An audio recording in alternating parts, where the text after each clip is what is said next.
ಆಗ್ತದೆ, ನಮಗೆ ಸಹಾಯ ಆಗ್ತದೆ ಅನ್ನತಕ್ಕಂಥ ಮಾತು ಹೇಳಿದ್ದಾರೆ. ಆದರೆ ಮೋದಿಯವರು ಮತ್ತು ಟ್ರಂಪ್ ಇಬ್ಬರು ಬಹಳ ಸ್ನೇಹಿತರಾಗಿದ್ದಿದ್ರೆ ಫೋನ್ ಮೇಲೆ ಅವ್ರು ಹೇಳಬೇಕಾಗಿತ್ತು, ನಮ್ಮ ದೇಶದಲ್ಲಿರ್ತಕ್ಕಂಥ ಏನು ಮೈಗ್ರೇಟ್ ಇದು ಕೆಲಸಗಾರಿದ್ದಾರೆ ಅವರಿಗೆ ನೀವು ಹಂಗೆ ಕಳಿಸ್ಬೇಡಿ, ನೀವು ಈ ಸಾಮಾನು ಸಾಗಾಣಿಕೆ ಮಾಡ್ತಕ್ಕಂಥ ಫ್ಲೈಟ್ನಲ್ಲಿ ಗೂಡ್ಸ್ ಫ್ಲೈಟ್ನಲ್ಲಿ ಕಳಿಸೋದಕ್ಕಿಂತಲೂ ಇಲ್ಲ ನಿಮ್ಮ ಸ್ವಂತ ಪ್ಯಾಸೆಂಜರ್ ಫ್ಲೈಟ್ನಲ್ಲಿ ಕಳಿಸಿ, ಇಲ್ಲ ಆದರೆ ನಾವು ಕಳಿಸ್ತೇವೆ ಆವಾಗ ನೀವು ಕಳಿಸಿ, ಅಲ್ಲಿವರೆಗೆ ಇಟ್ಕೊಳ್ಳಿ ಅಂತ ಹೇಳಿಲ್ಲ. ಅಂದರೆ ನಿಮ್ಮ ಏನು ನೀವು ಹೇಳ್ಕೊಳ್ತಾ ಇದ್ರಿ, ನಮಗೆ ಭಾಳ ಅವರು ಕ್ಲೋಸ್ ಇದ್ದಾರೆ, ನನ್ನ ಫ್ರೆಂಡ್ ಇದ್ದಾನೆ. ಯಾರೇ ವ್ಯಕ್ತಿ ಫ್ರೆಂಡ್ ಒಬ್ರಿಗೊಬ್ರು ಫ್ರೆಂಡ್ಶಿಪ್ ಇದ್ರೂ ದೇಶದ ಫ್ರೆಂಡ್ ಇರಬೇಕಲ್ಲ. ಮುಖ್ಯ ಇರೋದು ಎಲ್ಲರೂ ಕೂಡ ಒಬ್ರಿಗೊಬ್ಬರು ಪರಿಚಯ ಇರ್ತಾರೆ, ಅದರ ಅರ್ಥ ನಮ್ಮ ದೇಶದ ಬಗ್ಗೆ ಅಷ್ಟೇ ಕಾಳಜಿ ವಹಿಸ್ತಾರೆ ಅಂತ ಇಲ್ಲ.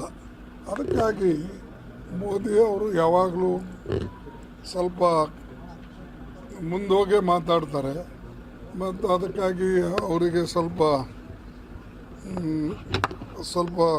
ಸುಳ್ಳು ಹೇಳ್ತಕ್ಕಂಥದ್ದು ಅವರಿಗೆ ಸ್ವಲ್ಪ ಒಂದು ಏನು ಹೇಳ್ತೀರಿ ಹ್ಯಾಬಿಟ್ ಇದೆ. ಅದಕ್ಕಾಗಿ ಅಂಥ ರಿಸಲ್ಟ್ ಏನು ಬರೋದಿಲ್ಲ. ಮತ್ತು ಈಗಾಗಲೇ ಅವರು ಹೆದರಿಕೆಯನ್ನು ಹಾಕಿದ್ದಾರೆ. ಏನಂತ, ಯಾರ್ಯಾರು ಯಾವ ದೇಶದಿಂದ ಇಂಪೋರ್ಟ್ ಮಾಡ್ಕೊಳ್ತೇವೆ ಅದ್ರ ಮೇಲೆ ನಾವು ಟ್ಯಾರಿಫ್ ಹೆಚ್ಚಿಗೆ ಹಾಕ್ತೇವೆ ಅಂಥೇಳಿ ಎಲ್ಲ ದೇಶಗಳಿಗೆ ಹೆದರಿಸಿ. ಅಂದರೆ ಈಗ ನಮ್ಮ ಮೋದಿಯವ್ರ ದೋಸ್ತ ಮೊದಲು ಬಿಗಿನಿಂಗ್ಲಿಂದನೇ ಹೆದರ್ಸ್ಲತ್ತೇನೆ.